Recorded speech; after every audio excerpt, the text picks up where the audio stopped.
नमस्कार मित्रांनो, तारिणी या मालिकेमध्ये आज आपण बघणार आहोत की तारिणी आता गवती चहा टाकून मस्तपैकी चहा बनवत असते आणि काकू तिच्या जवळ उभा राहून मस्तपैकी गप्पा चाललेले असतात. तारिणी म्हणते कसं आहे ना, हिवाळ्यामध्ये तिळाचे लाडू आणि पावसाळ्यात गवती चहा झालाच पाहिजे.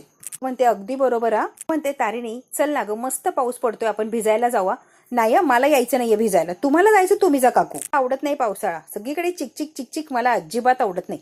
तारिणी म्हणते काकूला. काकू म्हणते नाही, मला खूप आवडतं पावसात भिजायला. ते तारिणी, पाऊस आवडत नाही, कसली बोरिंग आहे ग तू. ते चहा झालाय, बाबांना देऊन येते, मी आलेच. हो म्हणते मस्त रंग आलाय ग, उरला तर मला देशील थोडा. तारिणी म्हणते हो हो ठेवलाय की, तुमच्यासाठी पण आहेच की. आता बाबांच्यासाठी चहा घेऊन चाललेली असते, की स्पीड मध्ये चाललेली असते ती. आता लगेच थांबते, तिला आठवण येते की आपल्याला बाबांच्या जवळ जायचंच नाही. कौशिकीने सांगितलेलं असतं, जोपर्यंत काका बरे होत नाही तोपर्यंत तुम्ही दोघांनी जवळ सुद्धा फिरकायचं नाही, आसपास सुद्धा दिसले नाही पाहिजे. आता तारिणीला कौशिकी जे बोलली आहे ते आठवलेलं असतं आणि ती जागेवर थांबते. काकू येते आणि काकू म्हणते तारिणी तू का गेली नाही, काय झालंय. अगं जा की, चहा देऊन येते ना भाऊजींना. म्हणते काकू तुम्ही जाता का हो, देता का प्लीज चहा. देणार, तू जा प्लीज, द्या ना. कौशिकी ताईंनी सांगितलंय ना नाही जायचंय म्हणून 2 दिवस बाबांच्या जवळ, तर नको जायला प्लीज. बाजूला सुद्धा फिरकायचं नाहीये, बघितलं तू उगाच तमाशा व्हायचा. तो म्हणते कौशिकीने तुम्हाला जरी शिक्षा दिली तिला सुद्धा वाईट वाटणार आहे, मनावर दगड ठेवून तिने तुम्हाला शिक्षा दिली असणार आहे, कळतंय का. तिला फार वाईट वाटत असणार आहे, पण आता काय करणार, रागाच्या भरात गेली बिचारी बोल. तिला माहितीये तुमच्या दोघांचा किती जीव आहे भाऊजींवर, तू जाऊन ये, नाही कळणार आहे तिला. जाग, पटकन चहा घेऊन जा, चहा दे आणि पटकन माघारी ये. समोर एकदा उभी राहिली ना की ठणठणीत बरे होतात की नाही बघ, लगेच तुला जाणवेल त्यांच्यातला फरक. अरे काकू, पण उगाच मी त्यांच्या समोर जाणार, परत अजून वाद होणार, त्याच्यापेक्षा नको. आणि मी जर त्यांच्या समोर गेली तर ते विचारणार की केदार कुठे आहे. प्रॉब्लेम कमी आहेत का. तर सगळ्यांच्या मनात खूप गैरसमज आहे काकू, अजून गैरसमज नको वाढायला, त्यामुळे नको ना प्लीज. पण ते प्रॉब्लेम कधी होणार, कोणी बघितलं तर, बरोबर ना. मी आहे ना, मी लक्ष ठेवते आणि कोणी आलं तर इथेच थांबवून ठेवीन, तुझ्यापर्यंत येऊच देणार नाही. त्यामुळे तू पटकन जा आणि चहा देऊन ये भाऊजींना. इतका आनंद झालेला असतो तारिणीला, बघा मी आत्ता गेले आणि लगेच आले. काकू बिचारी वाट बघत थांबलेली असते, कोणी येतं की काय, कारण तारिणी येईपर्यंत तिने आता ड्युटी लावलेली असते. इकडे आता युवराज आवरत असतो आणि निशाने लगेच रुमाल, वॉलेट सगळं आणून दिलेलं असतं आणि अजून एक रुमाल देते एक्स्ट्राचा. तो म्हणतो एक दिलाय ना रुमाल, दुसऱ्या रुमालाची काय गरज आहे. अरे एक तोंड पुसायला आणि एक नाक पुसायला घे रे. आता जबरदस्तीने युवराजला ती रुमाल देतच असते. तेवढ्यात काय आई आलेली असते, पण ते युवराज तिच्याकडे लक्ष द्यावं एवढी महत्वाची नाही आणि तिच्याकडे लक्ष देऊन वेळ व्हायला घालवू नकोस. ऐकतोस का, खूप दिवसांनी ऑफिसला चाललाय, बरोबर ना. आपल्या प्रकरणाबद्दल कुणी काही बोललं, काही वाच्यता केली तर कुणाची काही हिंमत आहे का काही बोलायची. तरी मला कुणी बोललं तर मला माहितीये ना काय करायचं, दाखवेल की युवराजचा दणका. म्हणते डोक्यावर बर्फ, तोंडात साखर ठेवायची, रक्तात नसली तरी जिभेवर साखरही ठेवायलाच लागणार आहे. युवराज त्याच्याशिवाय पर्याय नाहीये, कळतंय का तुला, साखर ठेवायलाच लागणार आहे. म्हणतो ठीक आहे आई, मी शांत राहण्याचा प्रयत्न करेन, डोंट वरी. न्यूज गोळा करणं, फाईल डिलीट करणं, या तुझे कामं नाहीत, तुझी कामं वेगळी आहेत, कळतंय का. युवराजची जागा कुठे आहे माहितीये तुला, ती जागा मिळवण्यासाठी प्रयत्न करायचा आहे. आई आता युवराजला चांगलं शिकवत असते आणि युवराज सुद्धा सगळ्या गोष्टी आईच्या ऐकत असतो, अगदी मन लावून. मालकाच्या खुर्चीत बसण्याचा अधिकार आहे, मान आहे तुझा, आणि ती खुर्ची मिळवायची म्हणजे मिळवायचीच. पण ते कसं युवराज, तुला हे सगळं पाहिजे असेल, खुर्ची मिळवायची, मान मिळवायचा, तर मी सांगते तसं करायला लागणार आहे, कळतंय का तुला. ते तुला मी काय शिकवलं होतं युवराज, वाघ सुद्धा शिकार करताना 4 पावलं अशी मागे येतो आणि मग अशी जोरात जाऊन झडप घालतो, कळतंय का. वाघ मागं आलाय म्हणजे तो घाबरला असं नाहीये, तर स्पीड मध्ये पळण्यासाठी 4 पावलं मागे येतो. आता या दोघांचं मायलेकराचं बोलणं चाललेलं असतं. निशा मध्येच बोलते, कसं आहे ना युवराज, तुला नमतं घ्यायला लागणार आहे, डोकं शांत ठेवायला लागणार आहे, थोडा कमीपणा घ्यायची वेळ आली तरी पण घ्यायची, शांतते सगळं काही करायचंय. युवराज आणि निशाकडे रागाने बघत असतो. आई म्हणते युवराज, मी सांगते तसं तसं वागत जा, सगळ्या गोष्टी आपल्याला हव्यात तशाच घडतील. म्हणते तसं गोड गोड गोड गोड वागलास आणि कौशिकीच्या मनात जर जागा मिळवली ना, मग तू सगळी कंपनीच तुझ्या नावावर केली असं होईल बघ. तू फक्त कौशिकीच्या मनामध्ये जागा निर्माण कर, सगळी दुनिया तुझ्या पायाशी लोटांगण घेईल. फक्त गोड बोलायला शिक रे युवराज. आता हो नाही काहीही बोलत नसतो. आई म्हणते युवराज, मी काय सांगते लक्षात येतंय का, तुला सगळं जर हवं असेल तर मी सांगते तसं आणि तसंच वागायला लागणार आहे. प्रश्न काय, तारिणी आणि केदार, बरोबर ना. सगळी सूत्र तुझ्या हातात आली की कोण काय आणि कोण काय तडी पार सगळे. तारिणी आणि केदार यांना खांडेकर हे नाव कायमचं काढून टाकायला लावायचं त्यांच्या आयुष्यातून, नाहीतर मी नावाची मी खांडेकर नाही, नाव लावणार नाही मी. तर बाबा मोबाईलवर काहीतरी बघत असतात. लगेच आलेली असते तारिणी चहा घेऊन. बाबांच्या हातातला मोबाईल घेते, बरी नाहीये आणि फोन बघत बसलाय का. तब्येत बरी नाही हे माहिती वाटतं तुम्हाला, मग आला का नाही इथपर्यंत. होतीस कुठे, काय काय चाललंय तारिणी, तू कुठे गेली होतीस, कुठे गेले होते तुम्ही. केदार नाही, तू नाही, कुठे फिरकला. आणि इकडे तर फिरकायचं विसरूनच गेला की काय. काय विचारतोय तारिणी. तारिणीला त्या दिवशीचा प्रसंग आठवलेला असतो लगेच. ज्या दिवशी आता गुलाबला हे सगळ्यांनी घेरलेलं असतं, गुलाबला बरोबर तिथे पकडलेलं असतं रंगे हात, तो दिवस आता लगेच तारिणीला आठवलेला असतो. आणि तारिणी आता विचार करा म्हणतात, कसं आहे तारिणी, मला कळलं अनाथ आश्रमात जायला लागलं अर्जंट, तुम्हाला कळाली तुमची सिच्युएशन, पण त्यानंतर माझ्याकडे का नाही फिरकले तुम्ही. तर तारिणी फार उशीर झाला. हो खूप उशीर झाला होता बाबा, अनाथ आश्रमामध्ये मुलीची इमर्जन्सी होती, जरा मेडिकल इमर्जन्सी, मग जायला लागलं. ठीक आहे त्या दिवशीचं ठीक आहे, त्या दिवशीबद्दल मला काही बोलायचंच नाहीये. नंतर सुद्धा अजून कामं सुरूच आहे का, कारण अजून तुम्ही आला नाही ते आत्ता येते तू. सगळ्यात महत्वाचं केदार आला नाही माझ्या लक्षात आहे. कुठे आहे, कामाच्या गडबडीत बापाला विसरला की काय. तो तिला फार वाईट वाटतं की बाबा असं काय म्हणताय, बापाला विसरला की काय. त्याचा जीव अगदी तिळतिळ तुटतोय बापाला बघण्यासाठी, पण मजबुरी आहे, तो येऊ शकत नाही. आता ही कशी सांगणार बाबांना की तो येऊ शकत नाहीये तुम्हाला भेटायला. आणि म्हणते वॉकला गेला असेल, तो येईलच थोड्या वेळात. बाबा मॉर्निंग वॉकवर न आला की येईल, मग तो आता बाहेरच आहे. आला की त्याला सांग बाबाने भेटायला बोलवलंय. तारिणी म्हणते हो हो नक्की नक्की, मी चहा आणलाय तुमच्यासाठी, गवती चहा घालून चहा केलाय, बघा बरं चहा. बाबा खूप आवडीने चहा घेतात, त्यांना खूप आनंद झालेला असतो. म्हणतात ये इथे बस माझ्या जवळ. बाबा आता जवळ बसवतात, फार तिच्या बरोबर बोलत असतात, गप्पा मारायचे असतात. तारिणी माझ्यापासून काही लपवतेस काय ग, काहीतरी लपवाछपी चालली आहे तुमची. काय नाहीये, मी कशाला काय लपवायला लागली, काही लपवत नाही. मला काय वाटलं की मी लपवतीये. तारिणी सांगतीस का तू काहीतरी लपवती, हे स्पष्ट दिसतंय. कळतंय तारिणी, युवराजच्या एका चुकीमुळे सगळ्यांनाच त्रास सहन करायला लागतोय, कळती तुमची परिस्थिती. तर काय सगळ्यांचा जीव नकोसा करून ठेवला असेल, मला माहिती ना पद्मिनी काय आहे. ते चहा आवडला का, आवडला म्हणजे काय, छान तरतरी आली, एक नंबर चहा बनवलाय, एक नंबर. म्हणतात त्या कामताला येऊ दे, म्हणजे कामात काकांना. मग त्याला सांगतो एवढ्या 3-3 वेळेच्या गोळ्या लिहून दिल्या, त्यापेक्षा चहा लिहून दे की 3-3 वेळेला, ऑटोमॅटिक मला तरतरी येईल, अजून लवकर बरा होईल मी. आता त्याला सांगतोच येऊ दे त्या कामताला. तारिणी आता हसत असते, म्हणते येऊ का बाबा मी. काय ग येऊ लावलंयस, काय काम आहे एवढं, काय कसली घाई आहे तुला. यायचं नाहीये, जरा किचन मध्ये काम होतं ना, बाकी काय नाही. मधलं काम करायचंय ना, सकाळी घाई असती ना. 2 दिवसांनी आली ना, शांत राहा की. चेहरा बघितला ना, मला बरं झाल्यासारखं वाटतंय. बघ कसं चेहऱ्यावर माझं तेज आलंय. काही नाही, घरातलीच कामं होती, पण सकाळी जरा झाली म्हणजे बरं. असू दे, होत राहतील ती कामं. हिला काय सोडायला तयार नसतात. बस आणि माझ्याजवळ गप्पा मार, छान वाटतंय मला. बाहेर चिडलेली असते. काकू म्हणते ही तारिणी किती वेळ थांबणार आहे, मला अडकवणार. हिने यायच्या आधी लवकर बाहेर ये, नाही तर अडकले ना बाई तुझ्याबरोबर मी सुद्धा जाणार, आणि वहिनी काय मला सोडणार नाही. खरंच काकू घाबरलेली असते, कारण वहिनी जर आली तिला माहिती ही तमाशाच करणार. तारिणी लवकर आली तर ठीक आहे. आणि खरंच आता काकूला ज्या गोष्टीची काळजी आहे तेच झालेलं असतं. बरोबर आता वहिनी अगदी तावात आलेली असते.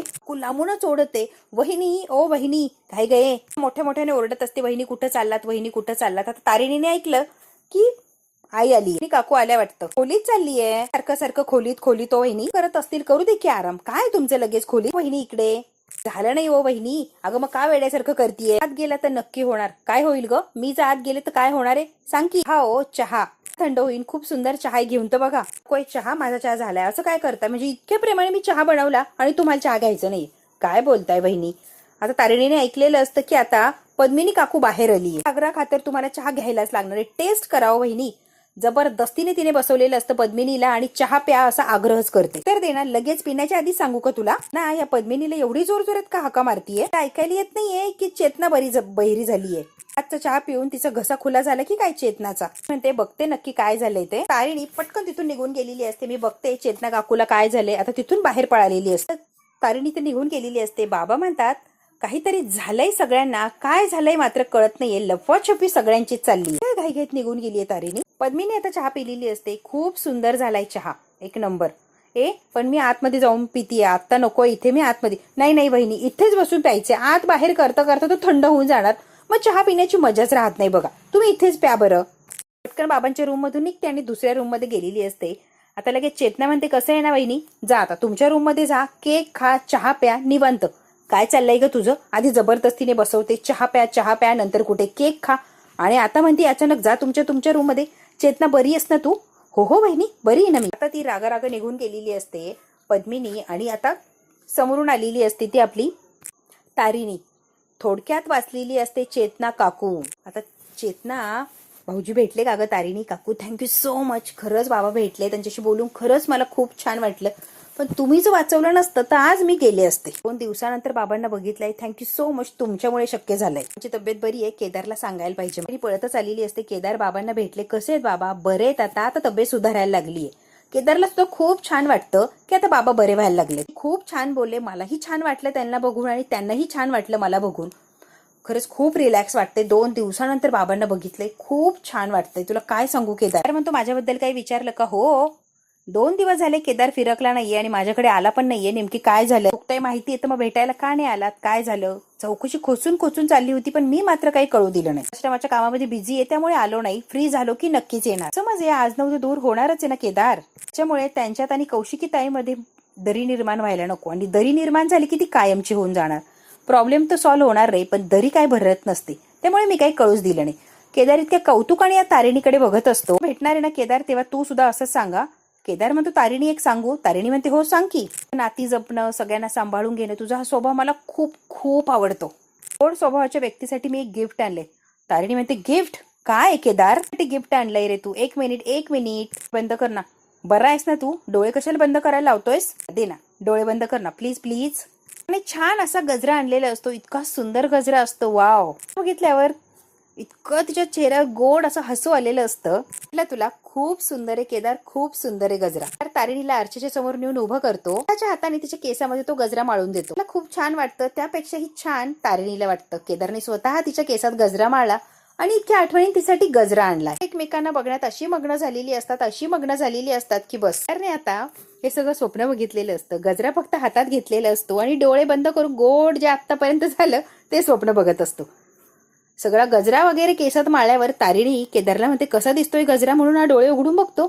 तू केसात पण माळला? होय, माझ्यासाठीच आणला होता ना? स्वतःच माळला? हो, माझा मीच माळला. काही चुकलंय का? व्यवस्थित नाही माळलाय का? व्हायला वेळ लागणार ना, लगेच माळून बसलीये. काय झालंय सांग ना. केदार म्हणतो फोन वाजतोय, फोन घे. ती म्हणते ठीक आहे, फोन बघते. कमांडरचा फोन आलेला असतो. तिला सांगत असतो बॉस येणार आहे. ती म्हणते नाव वगैरे कळलं का? नाही, पण आज कळेलच नाव कोण आहे काय, डायरेक्ट समोर दिसणारच आहे. तारिणी म्हणते ठीक आहे, रिपोर्टिंग आहे एवढं कळलंय. टीमला बोलून घ्या.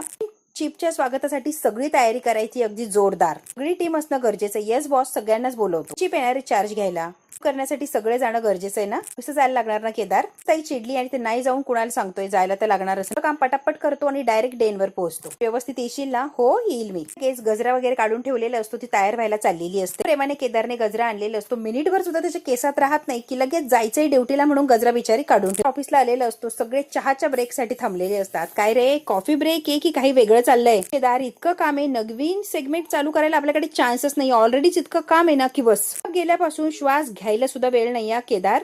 तर काय काय काय काय चाललेलं असतं ना दिवसभर केदार, तुला काय सांगू. आता त्या टीम मधलं प्रत्येक जण केदारला काही ना काहीतरी सांगत असतं.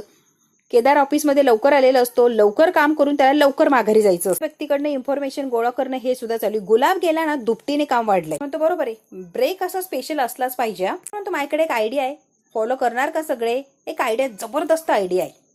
आता सगळे जी केदार ऑफिसमध्ये आलेलं असतो आणि त्यांची बॉस कौशिकी असते, आणि बॉस कौशिकी म्हटल्यावर काम कसं सगळ्यांना टकाटक लागत असतं तिला.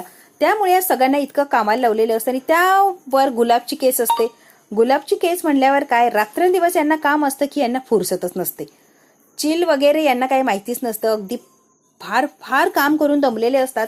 म्हणून अगदी 5 मिनिटाचा कॉफीसाठी त्यांनी ब्रेक घेतलेला असतो. त्यात केदार म्हणतो एक आयडिया आपल्यासाठी, या 5-10 मिनिटाच्या ब्रेकमध्ये सुद्धा आपण चिल मारू शकतोय. केदार आता ही लोक बिचारी आधीच दमलीये काम करून करून, त्यात अजून नवीन नवीन आयडिया देत असतो या लोकांना. केदार म्हणतो आपण काय करायचं माहितीये का, न्यूज ब्यूज रिपोर्ट सगळं विसरायचं. फुटबॉल वर्ल्ड कपचा आनंद घेऊ की माइंड एकदम फ्रेश.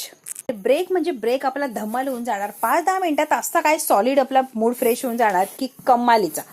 फुटबॉल म्हटल्यावर काय, फुटबॉल सारखेच आपण उथल करायला लागू.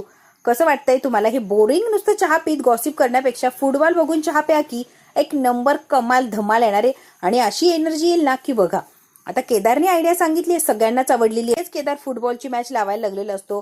म्हणजे हे जे बघितलं ना तुम्ही फुटबॉलची मॅच, तर कुठलाही कितीही ट्रेस असू द्या, इतका लांब पळेल की तू जवळ येणारच नाही.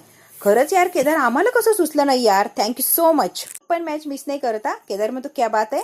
फुटबॉल हा खरा खुरा एक स्ट्रेट बस्टर या, खरंच कमाल. आता फुटबॉल विषयी त्यांच्यात इतकी चर्चा लांबलेली असते, इतकी चर्चा सुरू होते की बस. आताचा वर्ल्ड कप तर एकदम खतरनाक आणि प्रत्येक सामना शेवटपर्यंत काय होणार असंच लागून राहिलेलं असतं कंटिन्यू प्रत्येक सामन्यामध्ये. म्हणतो फुटबॉल वर्ल्ड कपची हीच तर मजा आहे ना, शेवटपर्यंत काय होणार सस्पेन्स असं दाबून ठेवतो की शेवटच फुटबॉल सारखा फुटतो. पण काय होणार ना अंदाजच लावता येत नाही. आपण फुटबॉल सारखीच इकडे तिकडे असतो. जेव्हा काय फायनल म्हणजे रिझल्ट कळेल तेव्हाच एक्झॅक्टली काय झालं हे समोर येतं. तोपर्यंत आपण अंदाजच लावू शकत नाहीये. तर जोपर्यंत विसल वाजत नाही तोपर्यंत निकाल कळणारच नाही, कोणीच ठरवू शकत नाहीये. 10 मिनिटं no news, no breaking news, no no no no no, just football football and football. Football world कपचा सगळेजण आनंद घेत असतात आणि 10 मिनिटं चिल असे करत असतात. ते फुटबॉल म्हटलं की आपोआप सगळ्यांना एनर्जी येते, हे तर आपल्याला माहितीच आहे. आता या लोकांना सुद्धा केदारने न चहा कॉफी पिता सुद्धा एनर्जी आणलेली असते. 10 मिनिटं फुटबॉल बघायला लावलेलं असतो की अशी त्यांच्यामध्ये एनर्जी आलेली असते की कमालीची. आता यांच्यामध्ये उत्साह आलेला असतो की असा आरडाओरडा असं चिल मारत असतात की कमालीचे. फुटबॉलची मॅच हे बघत असतात, मस्त एन्जॉय करत असतात. खाली 10 मिनिटं घेतलेले असतात त्यांनी. या एवढ्या टेन्शनच्या याच्यातून फक्त 10 मिनिटं आपण चिल करूया म्हणून फुटबॉल बघायला बसलेले असतात. तेवढ्यात काही यांचा आवाज वगैरे ऐकून कौशिकी खाली आलेलीच असते. एवढं काय चाललंय तुमचं? आता सगळे चिडीचिप होतात. अजिबात कौशिकीच्या समोर कोणीच काही बोलत. आवाज एवढा गोंधळ, काय चाललंय तुमचं, कळेल का? अरे तुम्हाला विचारतीये मी, कुणालाच काही शब्द फुटत नाही. आवाज तर मला केबिन पर्यंत आला आणि इथे काय चाललंय तुमचा आरडाओरडा? ऑफिसमध्ये बसलो याचंही भान नाही राहिलंय का तुम्हाला? कसला गोंधळ आहे? मॅच ताई 10 मिनिटाचा ब्रेक घेतला होता. ब्रेक घेतलाय म्हटल्यावर एवढा आवाज करायचा असतो का? आता बिचारे सगळे घाबरलेले असतात आणि खाली मानं घालून गुपचूप थांबलेले असतात. म्हणते ऍक्च्युली मला सुद्धा ब्रेक हवाय, अगदी 10 मिनिटाचा दिला तरी चालेल. खूप रंगलेली दिसतीये ना, मला ब्रेक हवाच आहे. की मॅच बघून तर लगेच स्वतःला थांबवत नाही आणि ती सुद्धा लगेच येऊन बसलेली असते मॅच बघण्याची. की त्यांच्यामध्ये रमून गेलेली असते आणि मॅचचा आनंद काय, जो मॅच मध्ये उतरेल तो मॅच मध्ये हरवून जाणार, हीच कमाल आहे या फुटबॉलची. आता इकडे तारिणी तिच्या कामावर आलेली असते, सगळी टीम वगैरे जमा झालेली असते. फक्त एकटा केदार जो असतो तो ऑफिसमध्ये असतो, तो थोडंसं काम करून मग येणार असतो. आता तारिणी सगळ्या टीमला काय करायचं आणि काय नाही सगळं त्यांचं काम समजावून सांगत असते. नवीन चिप येणार असतात, त्यांच्या समोर अगदी व्यवस्थित राहायचे असं सांगत असतं. त्यांच्या समोर पण मुद्द्याचं बोलायचं, थोडकं आणि मोजकच बोलायचं. सरांच्या बरोबर स्पेशल बॉन्ड होता, गरजेचं नाहीये आपण यांच्याबरोबर सुद्धा तसंच काही करू शकतो. एक ऑफिसर साधू सरांसारखाच मिळेल असं नाहीये. समोरचा व्यक्ती कसा आहे आधी अंदाज घ्यायला लागणार, मग हळूहळू आपण त्यांच्याबरोबर जुळवून घेऊ शकतो. बरोबर आहे ना? आपल्यावर पटकन विश्वास ठेवणार नाहीये, लक्षात येतंय का? आमच्यामुळे तुम्हाला कोणताच त्रास होणार नाही. आमचा शब्द आहे, आम्ही आमच्या कामाशी प्रोफेशनलीच वागू. टीची टीम आता कामाला लागलेली असते अगदी जोमाने. तर कुठेच तू वाट बघतोय, मला काम निघतोय मी, या कुठल्याही क्षणी नवीन चिप येऊ शकतोय. चिप कोणी कळलं का? नाही अजून कळालं नाहीये, कळेलच. सगळी टीम तारिणीची काम करत असते. तेवढ्यात काय मेल आलेला असतो. जया जगदाळे म्हणून कोणीतरी असते, यांच्यावरती बॉस आलेली असते. आता यांना नाव कळत नव्हतं. आता जया जगदाळे ही नवीन मेंबर यांच्यामध्ये येणारे बॉस म्हणून. सगळं काही काम हातात घेणारे, त्यामुळे सगळं काही फाईल्स वगैरे सगळं रेडी असायला पाहिजे. त्या कुठल्याही क्षणी येतील आणि सगळं काम हँड ओव्हर करणार आहेत. आता सगळं हँड ओव्हर करून घेणार आहेत आणि स्वतः लक्ष देणारी सगळ्या गोष्टींमध्ये. तर तिकडे जे कामावरनं इकडे ट्रान्सफर झालीये, तिकडच्या कामाची पूर्तता करत असते, तिकडून डायरेक्ट इकडे लगेच येणार असते. तोपर्यंत तारिणीने सगळं मॅनेज करायचं असं त्यांनी रिक्वेस्ट केलेली असते. कमांडर असतो, कमांडर म्हणतो म्हणले नवीन चीफ जे जे मॅडम. आता तारिणी कमांडरकडे बघायला लागलेली असते की याला कसं माहिती जे जे मॅडम. बघू आता कमांडर ज्या जे जे मॅडमचं नाव घेतोय त्या कशा आहेत, चांगल्या आहे की वाईट आहे, हे कळेल आपल्याला उद्याच्या भागात. हा भाग इथेच संपतोय. व्हिडिओला लाईक शेअर सबस्क्राईब नक्की करा. धन्यवाद मित्रांनो.